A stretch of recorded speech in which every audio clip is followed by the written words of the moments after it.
اعوذ باللہ من الشیطان الرجیم بسم اللہ الرحمن الرحیم الحمد للہ رب العالمین والصلاة والسلام علی سید الانبیاء والمرسلین سیدنا و نبینا ابی القاسم محمد اللہم صلی علی محمد وآل محمد وعلی آلہ الطیبین الطاہرین واللعنۃ علی اعدائہم اجمعین قال اللہ الحکیم فی محکم کتابہ وہو اصدق القائلین بسم اللہ الرحمن الرحیم لقد جاءکم رسول من انفسکم عزیز علیہ ما عنتم حریص علیکم بالمؤمنین رؤوف رحیم۔ صاحبان ایمان، ایام وحدت مسلمین اور ولادت حضور صلی اللہ علیہ وآلہ وسلم کے حوالے سے اور جو کرنٹلی ایشوز ریز ہو رہے ہیں اس میں مسلمانوں میں تفرقہ اور آزادی بیان کے عنوان سے نبی اکرم صلی اللہ علیہ وآلہ وسلم کے ساحت مقدس کے اوپر گستاخیاں جو ہو رہی ہیں، اس موضوع پر ہم گفتگو کرنا چاہ رہے ہیں۔ سب سے پہلے آیت شریفہ جو سورہ توبہ 128 نمبر پر ہے، اس کا ترجمہ ہم بیان فرماتے ہیں۔ اللہ سبحانہ وتعالی ارشاد فرما رہا ہے، لقد جاءکم رسول من انفسکم، بے شک تمہارے اوپر بھیجا گیا ہے ایک ایسا رسول جو تم ہی میں سے ہے، عزیز علیہ ما عنتم، تم پر اگر پریشانیاں اور گھٹن حالت گزرتی ہے تو رسول پر یہ گراں ہے اور سخت ہے برداشت کرنا۔ حریص علیکم، رسول اکرم بہت ہی حریص ہیں، بہت ہی شوق رکھتے ہیں کہ انسان جو ہے سعادت دارین حاصل کرے۔ بالمؤمنین رؤوف رحیم، اور یہ وہ رسول ہے جو مومنین کے ساتھ رؤوف نہایت ہی رحیم بھی ہے۔ تو صاحبان ایمان، ہفتہ وحدت بین مسلمانان اسلام سنی اور شیعہ کے درمیان، جو کہ ایک امت واحدہ ہے، اس شعار کو حضرت آیت اللہ العظمیٰ امام خمینی رحمۃ اللہ علیہ، جو کہ فاؤنڈر ہیں، بنیاد گزار انقلاب اسلامی ایران ہیں، انہوں نے یہ تجویز پیش کی کہ ولادت حضور صلی اللہ علیہ وآلہ وسلم کے ایام کو ہفتہ وحدت قرار دیا جائے، اس لیے کہ امت مسلمہ میں تشدد اور اختلاف وہ عالم کفر کے مفاد میں ہے، عالم استکبار جہانی، اور ہر مسلمان دشمن طاقتیں ان کی کوشش یہ ہے کہ مسلمانوں میں انتشار اور تفرقہ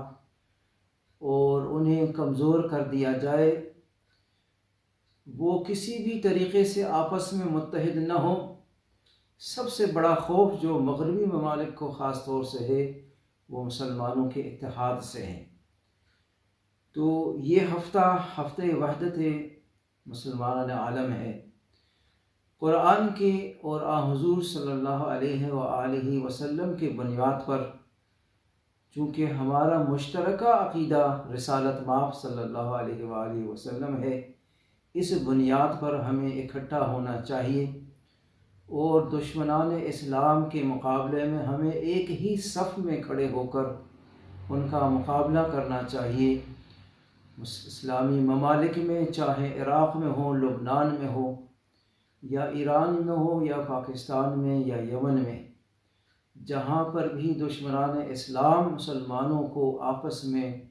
لڑوانے اور جھگڑا کروانے کی کوشش کر رہے ہیں، ایک ہو مسلم حرم کی پاسبانی کے لیے۔ علامہ اقبال فرماتے ہیں، ہمیں اپنے اختلافات کو بھول جانا چاہیے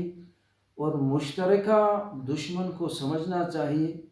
اور اس کے مقابلے میں ہم سب کو متحد ہونا چاہیے۔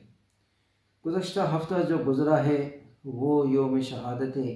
امام حسن عسکری علیہ السلام بھی تھا، جو کہ ہمارے 11ویں حجت خدا ہیں۔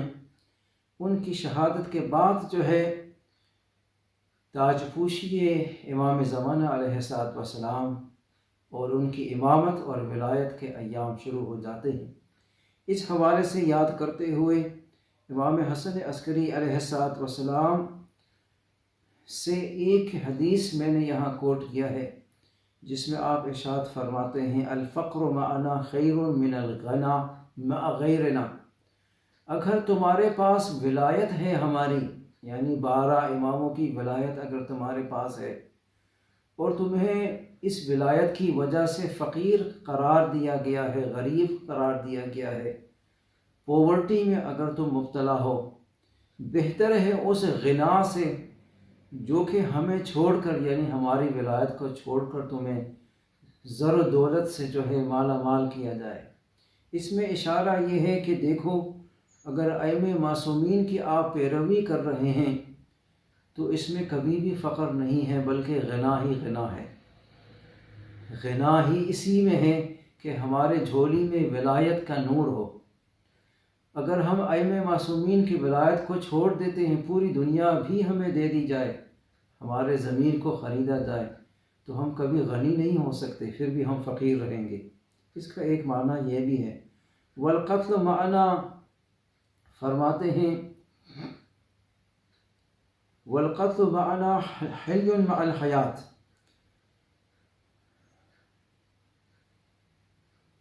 خیر مع الحیات مع عدونا۔ اگر ہمارے ساتھ، ہماری ولایت کے ساتھ ہم رہیں، آپ رہیں، اور اس میں تمہاری جان بھی چلی جائے، یہ بہتر ہے اس حیات اور زندگی سے جو ہم دشمنوں کے ساتھ جو ہے گزارنا چاہیں۔ پھر فرمایا وَنَحْنُ كَهْفٌ لِمَنْ الْتَجَأَ إِلَيْنَا، ہم وہ غار ہیں، ہم پر امن غار ہیں اس شخص کے لیے جو یہ چاہتا ہے کہ پر امن غار میں جو ہے آ کر جو ہے پناہ گزین ہو جائے۔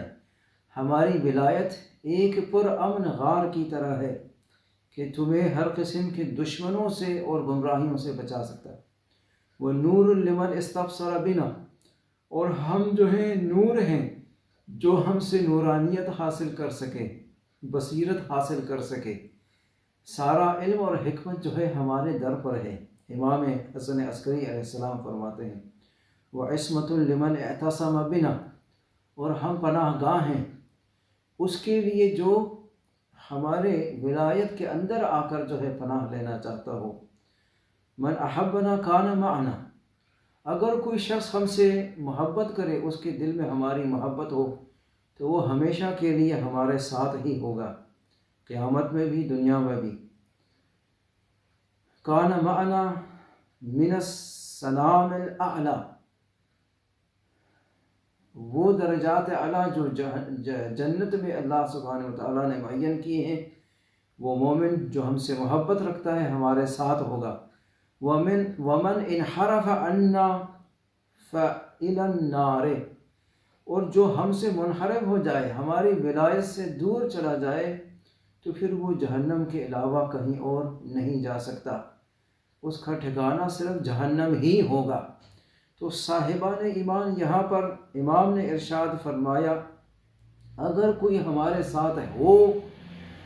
اگر وہ غربت کے بھی عالم میں ہو، تو اس کے لیے بہتر ہے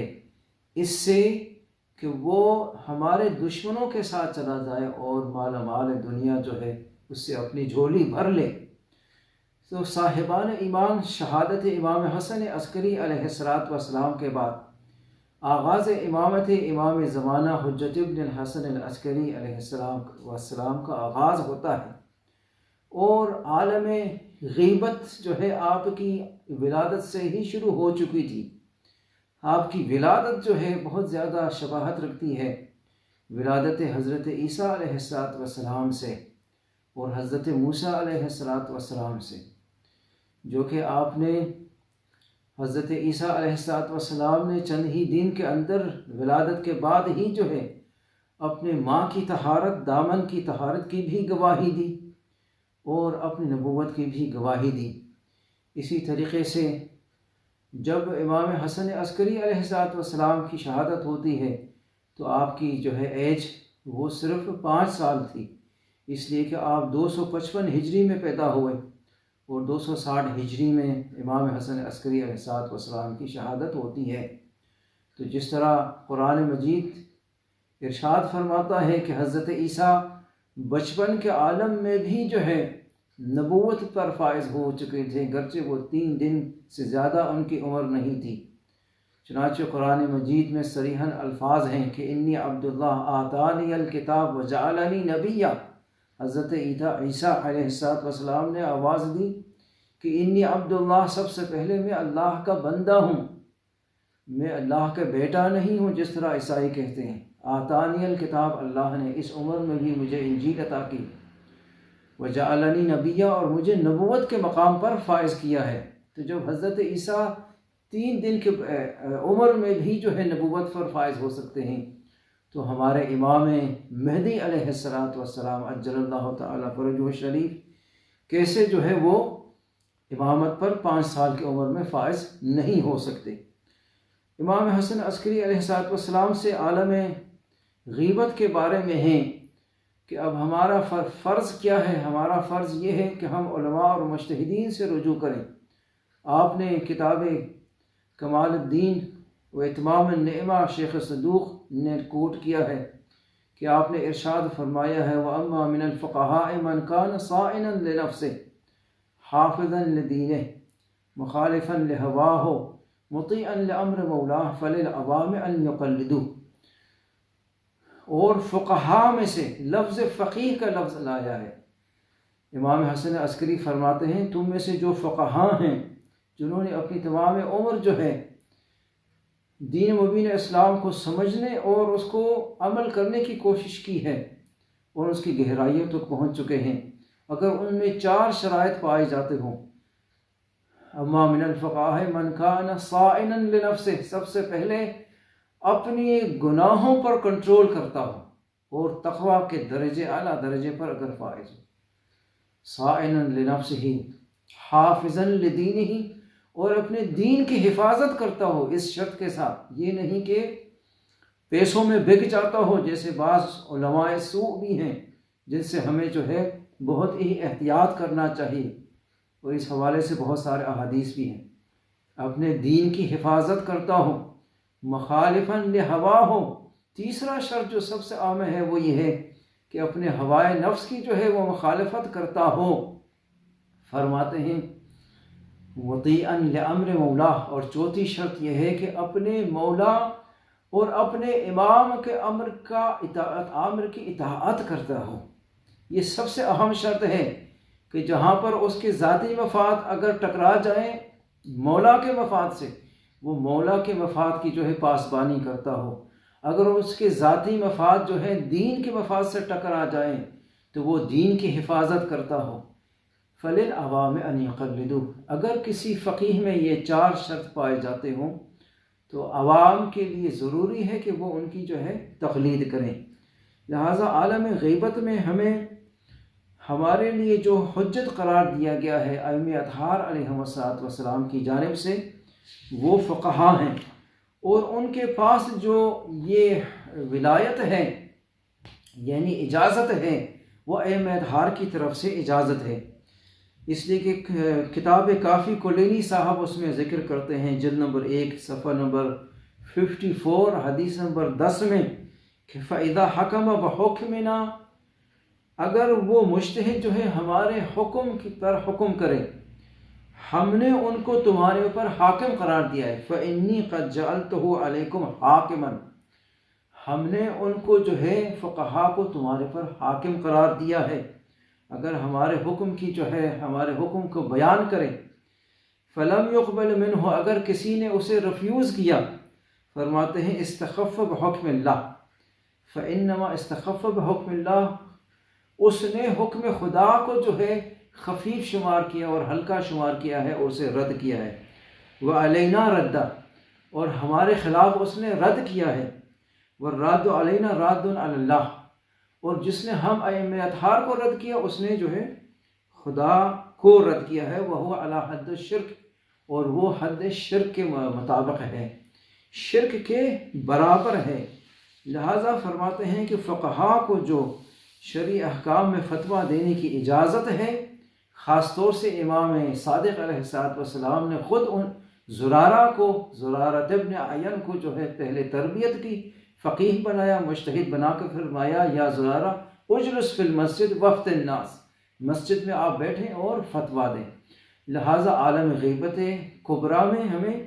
فقہا سے رجوع کرنا چاہیے، یہ ایک مسئلہ۔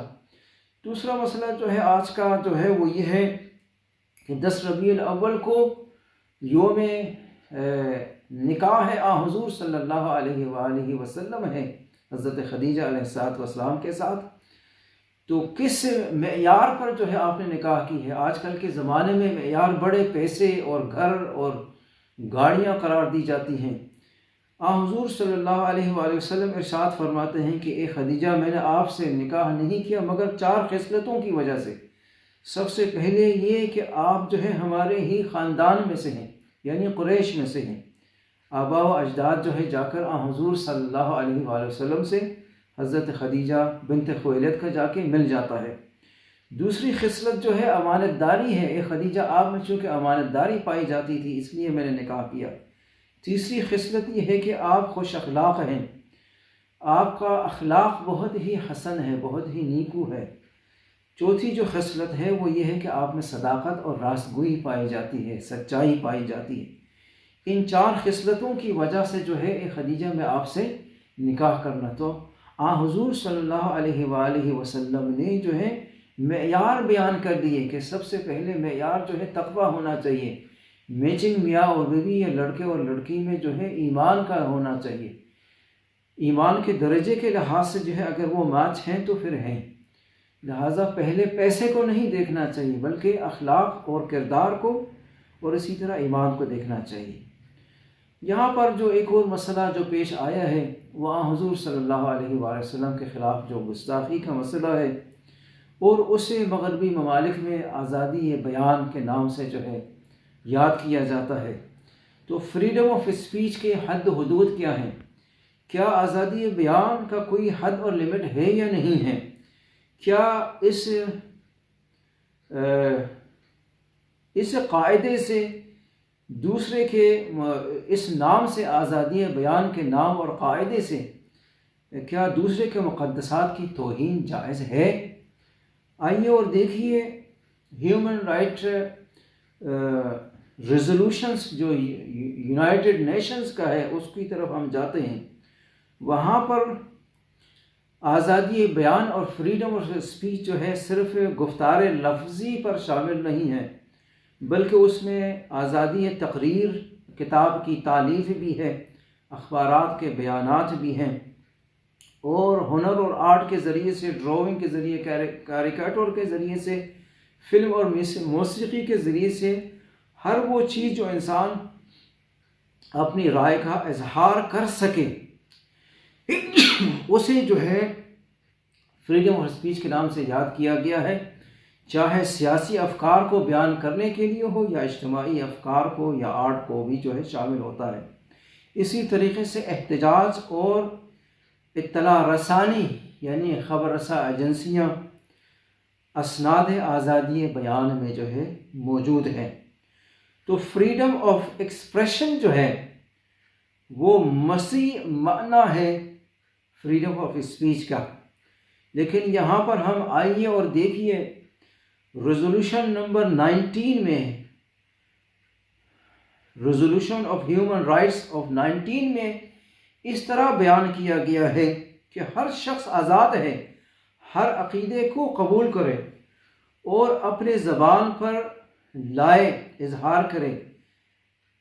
بغیر کسی محدودیت جغرافی کے، یعنی علاقائی جغرافیائی ریجنل ایریا کے محدودیت اور لمیٹیشن کے بغیر، اور ہر خبر اور افکار کو تحقیق کرے اور اسے انتشار دے۔ یہ ریزولوشن نمبر 19 میں آیا ہے۔ اسی طریقے سے لکھا ہے کہ ہر ایک شخص کو حق حاصل ہے کہ اپنے رائے کو بیان کرے، چاہے کتابت کے ذریعے سے یا تقریر کے ذریعے یا آرٹ یا میڈیا کے ذریعے سے اشاعت کرے۔ اسی طرح دفعہ نمبر ریزولوشن نمبر 20 میں آیا ہے کہ آزادی عقیدے میں جو آزادی ہے اس کی کوئی محدودیت نہیں ہے۔ اگر کوئی شخص اپنا کوئی عقیدہ رکھنا چاہتا ہے، کوئی جو ہے چاہے چاند کو پوجا کرنا چاہتا ہے، کوئی سورج کو، اور انڈیا میں ایسے لوگ بھی ہیں جو کہ وہ چوہے کو بھی پوجا کرتے ہیں۔ عقیدہ رکھنا دل تک جب تک بات ہو تو اس کی جو ہے آزادی ہے، لیکن ریزولوشن نمبر 20 میں لکھا ہے کہ اس عقیدے کے اظہار کے لیے حد و حدود اور لمیٹیشنز ہیں۔ اس میں یہ ہے کہ ہر قسم کی تبلیغ جو جنگ کے باعث بنے قانوناً منع ہے۔ ہر قسم کی جو تبلیغ اور اظہار رائے اور ایکسپریشن، فریڈم آف ایکسپریشن کا جو ہے ایک لمٹ ہے، جس میں جو ہے دوسروں کو کوئی فیلنگز کو ہرٹ نہ ہو، اور اسی طرح ہر قسم کی ترغیب جو ملی منافرت کے باعث بنے اور ملی یکجہتی کو جو ہے وہ نقصان اور دھچکا پہنچائے، چاہے وہ نسلی اور مذہبی منافرت ہو یا تنفر کے باعث بنے، ہر وہ عمل جو نسلی منافرت کے باعث بنے، فرقہ واریت، ظلم و جبر کے باعث بنے، قانوناً وہ منع ہے۔ تو یہاں پر آپ نے دیکھا کہ ریزولوشن نمبر 20 ہیومن رائٹس میں آیا ہے کہ ہر وہ چیز جو کہ مذہبی منافرت کے بھی باعث بنے وہ منع ہے قانون کے لحاظ سے۔ مغربی ممالک میں، ویسٹرن کنٹریز میں انکلوڈنگ UK جہاں پر ہم رہ رہے ہیں، وہاں پر بھی مقدسات کی جو توہین ہے وہ کامن لاء کے مطابق جرم حساب کیا جاتا ہے۔ It is a crime to raise the hatred against the sacred beliefs of others، اور اس میں تمام مذاہب کو جو ہے شامل کیا گیا ہے، چاہے وہ ریٹن ہو، کتبی ہو یا شفاہی ہو، زبانی ہو، اور اس کے عقوبت میں جو ہے جیل مقرر کیا گیا ہے۔ کرائم چونکہ ہے، اب اس کے مقابلے میں جو جرم اور عقوبت مقرر کیا گیا ہے وہ یہ ہے کہ کورٹ میں جا کر اسے جیل میں بھی ڈالا جا سکتا ہے، چاہے کسی بھی مذہب کے خلاف توہین آمیز الفاظ اگر کوئی استعمال کرتا ہو۔ تو اگرچہ یہ آزادی بیان اور فریڈم آف ایکسپریشن ایک انسانی فی الجملہ حق ہے، لیکن اس کو عقائد اور اخلاق اور قانون کے دائرے کے اندر ہونا چاہیے، اس لیے کہ وہ شخص جو خود یہ کہتا ہے کہ آزادی بیان انسان کے پاس ہے، اگر اسی شخص کو دوسرا شخص جو ہے آ کر توہین کرے تو وہ اس کو جو ہے کبھی بھی قابل پسند نہیں ہوگا۔ آزادی بیان کے ذریعے سے جائز نہیں ہے کہ دوسروں کے عزت کو اور سلامت کو اور معاشرے کی نفسیاتی امن و امان کو جو ہے نشانہ بنایا جائے۔ یہ آرٹیکل نمبر 29 میں ہیومن رائٹ ریزولوشن میں بھی آیا ہے۔ اب مغربی ممالک میں عصر رینیسانس کے پیدائش سے ہی جو ہے اور اس کے بعد آج تک جو ہے مسلمانوں کے مقدسات کی جو ہے توہین وہ جاری ہے۔ ہمیں سب سے پہلے یہ سوچنا چاہیے کہ دشمن کے اہداف کیا ہیں۔ کہیں ہم دشمن کے اہداف اور ان کے نتائج اور رزلٹ کو پروموٹ تو نہیں کر رہے ہیں۔ مسلمانوں کے مقدسات کی توہین میں آزادی بیان نہیں ہمارا یہ کہنا ہے، بلکہ یہ آزادی توہین ہے۔ It is not the freedom of expression, it is freedom of the violence of insulting others۔ اسلام کو ہمیشہ جو ہے کیوں نشانہ بنایا گیا ہے توہین کا؟ اس لیے کہ مغربی ممالک میں جو ہے اسلاموفوبیا، ان کے لیے سب سے بڑا جو خوف ہے وہ یہ ہے کہ مسلمانوں کی آبادی یہاں بڑھ رہی ہے۔ اب مسلمانوں کی آبادی کو وہ کسی نہ کسی طریقے سے روکنا چاہتے ہیں، یا تو توہین کے ذریعے سے، یا مسلمانوں کے اندر جو ہے انتشار پھیلانے کے ذریعے سے، یا مسلمانوں کو انفیم اور بدنام کرنے کے ذریعے سے۔ تو ہمیں جو ہے بہت زیادہ یہاں پر ہوشیار اور بیدار ہونا چاہیے کہ کہیں ایسا نہ ہو کہ ہم دشمنان اسلام کے جو ہے ان کے اہداف کو ہم پروموٹ کر رہے ہوں۔ یعنی ہمیں بہت ہی کیئرفلی جو ہے اس پرابلم اور ایشو کا جو ہے ہمیں مقابلہ پیسفل کرنا چاہیے۔ تو یہاں پر جو ہے مسلمان عالم کو کمزور کرنا اور ان کے اندر جو ہے شدید احساسات اور ریئیکشن اور رد عمل ایجاد کرنا، جن میں جب وہ شدید جو ہے ریئیکشن دکھائیں تو انہیں جو ہے ٹیرورسٹ معرفی اور تعارف کرانا اپنے میڈیا میں، اور امیگریشن اور سیاسی دباؤ جو ہے مسلمانوں پر زیادہ کر کے مسلمانوں کو جو ہے یہاں پر لمیٹیشن اور محدود کرنے کا جو ہے فلسفہ مغربی ممالک فالو کر رہی ہیں، کہ ہمارے مسلمانوں کی آبادی جو ہے ان کے لیے بہت زیادہ ایک بڑی نگراں کنندہ اور وریز بن چکی ہے، لہٰذا ان کو مسلمانوں کو روکنے کی جو ہے کوشش کی جائے۔ سب سے جو ہے زیادہ جو پریشر ڈالا جا رہا ہے وہ یہ ہے کہ مسلمانوں کو جو ہے ٹیرورسٹ قرار دے کر جو ہے انہیں امیگریشن کے حوالے سے روکنے کی کوشش کی جائے، اور اگر چاہیں وہ کسی بہانے سے مسلمان کو جو ہے ڈسمس کریں، کسی ورک سے فائر کریں، وہ آسانی سے اسے فائر کر سکیں اور انہیں جو ہے کمزور کر دیا جائے، اور مغربی ممالک میں مسلمانوں کی اکثریت نہ ہو۔ یہ اصل جو ہے مشن دشمنان اسلام کا ہے مغربی ممالک میں۔ آج دشمن جو ہے ایک کاریکیچر کے ذریعے سے ہمیں بدنام بھی کرنا چاہتا ہے، ہمارے اندر خلفشات اور انتشار بھی پھیلانا چاہتا ہے، اور عظمت رسالت مآب صلی اللہ علیہ وآلہ وسلم کے خلاف گستاخی بھی کرنا چاہتا ہے، اور دین اسلام کو کمزور بھی بنانے کی کوشش کر رہا ہے۔ تو دیکھیے ایک کاریکیچر کے ذریعے سے وہ ملٹیپل جو ہیں ان کے پاس اہداف ہیں اور ملٹیپل پرپس ہیں، ان کے پاس ہیں، مشنز ہیں۔ ہماری ریئیکشن کیا ہونی چاہیے؟ سب سے پہلے یہ ہے کہ ہماری ریئیکشن یہ ہے کہ پیسفل ہونا چاہیے، ہمیں پروٹیسٹ جاری رکھنا چاہیے، میڈیا کے ذریعے سے، سوشل میڈیا کے ذریعے سے، یوٹیوب کے ذریعے سے، جتنے بھی جو ہے سوشل میڈیا ہیں اس میں پیسفل ہمیں جو ہے فرینچ کی حکومت کے ساتھ جو ہے ہمیں پروٹیسٹ اپنا جاری رکھنا چاہیے، اور خاص طور سے فرینچ پروڈکٹس کو جو ہے اگر ہم بائیکاٹ کریں تو مالی جو ہے فائنینشیل نقصان جو انہیں ہوگا تو پھر جو ہے یہ کہیں جھکیں گے، ورنہ یہ مسلمانوں کے مقابلے میں کبھی جھکنے کی کوشش نہیں کرنا چاہتے ہیں۔ اور تیسرا پوائنٹ یہاں پر یہ ہے کہ اسلام دین امانت ہے ہمارے ہاتھوں میں، اور شخصیت رسالت مآب صلی اللہ علیہ وآلہ وسلم ہمارے ہاتھوں میں جو ہے ایک بڑی اور عظیم نعمت ہے۔ وما ارسلناک الا رحمتا للعالمین، ہم نے آ حضور کو نہیں بھیجا مگر ان کے رحمت للعالمین بنا کر۔ تو اب ہر قسم کی جو اٹیک ہو رہے ہیں مقام رسالت مآب صلی اللہ علیہ وآلہ وسلم کے اوپر، تمام مسلمانوں پر، انڈیویجولز پر واجب ہے کم از کم وہ زبان کے ذریعے سے جو ہے احتجاج کریں، اور رسالت مآب صلی اللہ علیہ وآلہ وسلم کے مقدسات، دین اسلام کے مقدسات کی جو ہے بالادستی کریں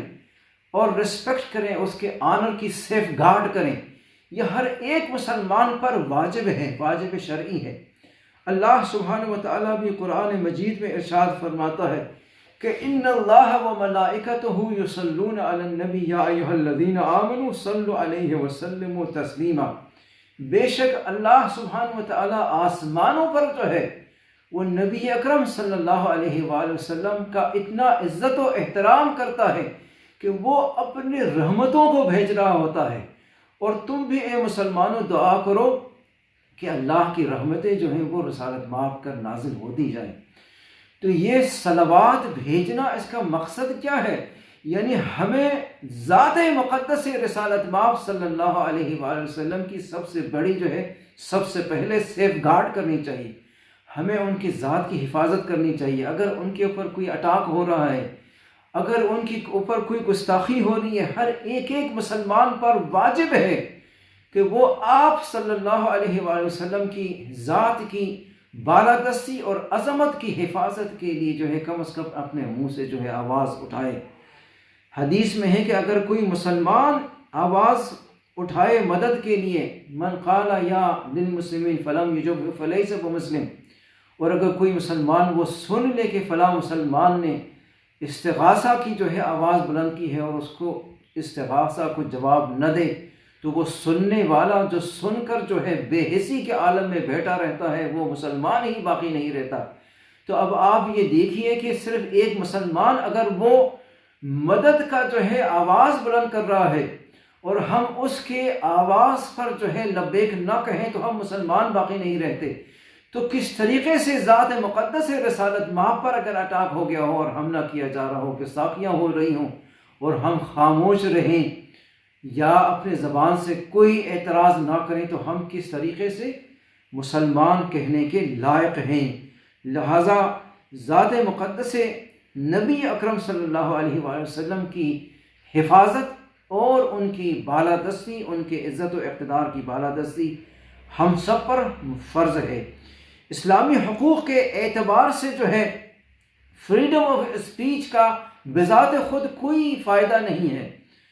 شریعت اور قوانین جو اسلام میں بنائے جاتے ہیں وہ ارادہ خداوند متعال سبحانہ و تعالیٰ کی بنیاد پر بنائے جاتے ہیں، اور اللہ سبحانہ و تعالیٰ ارشاد فرماتا ہے کہ حقوق انسان کی آزادی جو ہے، حقوق انسان اور انسان کی آزادی بذات خود اس کا کوئی فائدہ نہیں ہے، یہاں تک کہ اس آزادی بیان میں جو ہے انسان کی سعادت اور کمال کی طرف جو ہے عروج اس میں پوشیدہ ہو۔ یعنی اگر آزادی بیان میں انسان کمال کی طرف جا رہا ہوگا تو پھر وہ آزادی بیان جائز ہے، اور ہر وہ آزادی بیان جس کی وجہ سے انسان پستی کی طرف جا رہا ہو یا مقدسات الہی کی توہین اس میں ہو رہی ہو، اس کی اجازت نہیں ہے اور اسے شریعت نے حرام قرار دیا ہے۔ تو ہر وہ آزادی جس میں قرب الہی نہیں پائی جاتی ہو، اس آزادی کا نام ہی جو ہے دنیا میں نہیں پائی جاتی۔ دیکھیں اللہ سبحانہ و تعالیٰ نے تمام انسانوں کو اور حیوانوں کو سب کچھ کو خلق کیا ہے، کسی کو بھی جو ہے کوئی اس قسم کی فریڈم نہیں عطا کی ہے کہ وہ جو کچھ کرنا چاہے انجام دے۔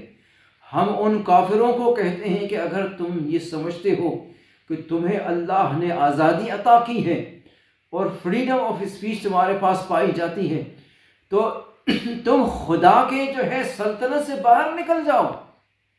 تم آزاد ہونا چاہتے ہو نا، تو اللہ کے آکسیجن کی یوز نہ کرو، اللہ کے زمین پر تم نہ چلو۔ تو یہ کس قسم کی آزادی ہے؟ آپ مجبوراً کہیں گے کہ نہیں جی ہمیں زمین پر تو چلنا پڑے گا،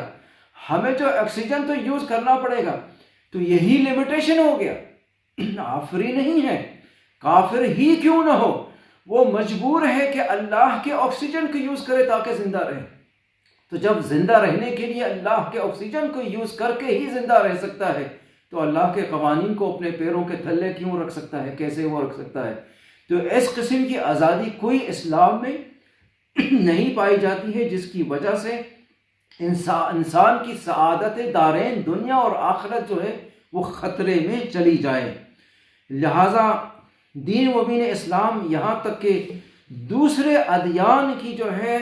توہین کو بھی اجازت نہیں دیتا، یعنی دین اسلام کے علاوہ جتنے بھی ادیان ہیں مسلمانوں کو اللہ سبحانہ وتعالیٰ یہ اجازت نہیں دیتا۔ اور یہ حضرت علامہ طباطبائی صاحب تفسیر المیزان کے قول کے مطابق جو ہے ادب دینی ہے۔ ہمارے دین میں جو ہے ادب کا جو ہے بیان ہے، ایک قسم کا ایکسپریشن ہے جس میں انسان کی مقدسات اور کرامات کو جو ہے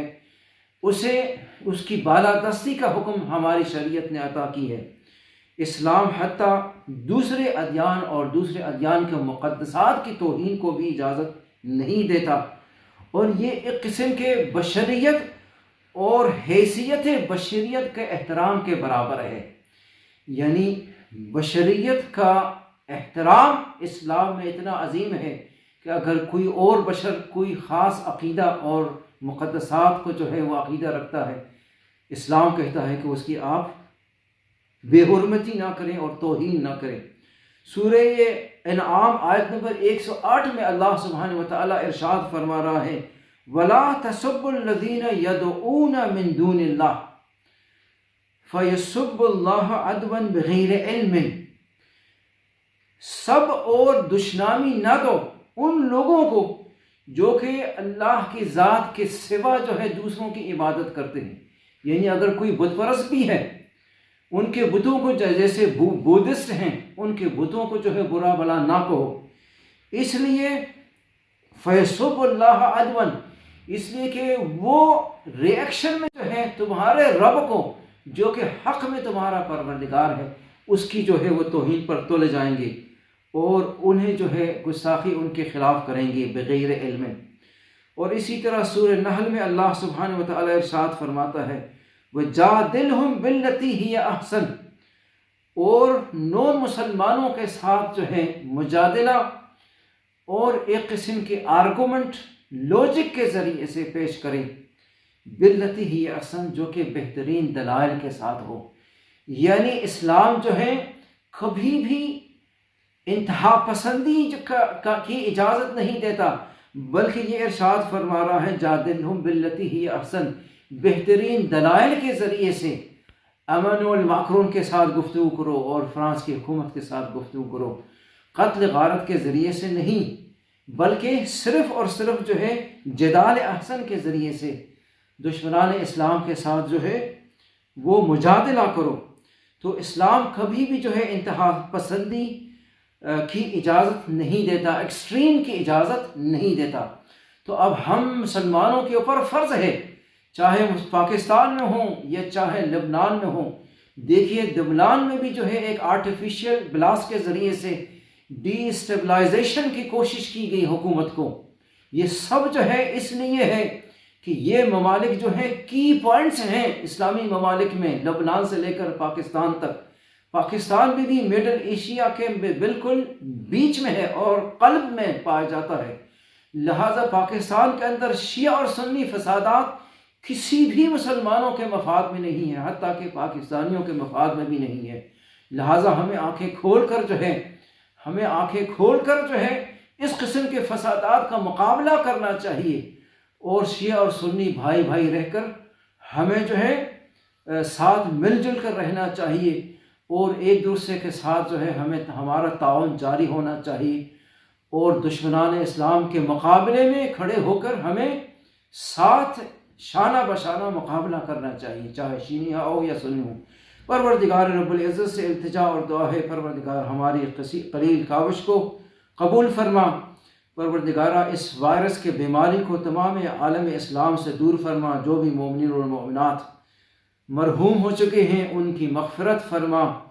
پروردگار رب العزت ہمارے نوجوانوں کو سیرت محمد و آل محمد کو سمجھنے اور عمل کرنے کی توفیق عطا فرما۔ پروردگارہ ہمیں 12ویں امام کے سولجر اور سپاہی بننے کی اور صحیح شیعہ بننے کی توفیق عطا فرما، ظہور امام زمانہ میں تعجیل فرما۔ وَأَجْرَ اللَّهُمَّ فِي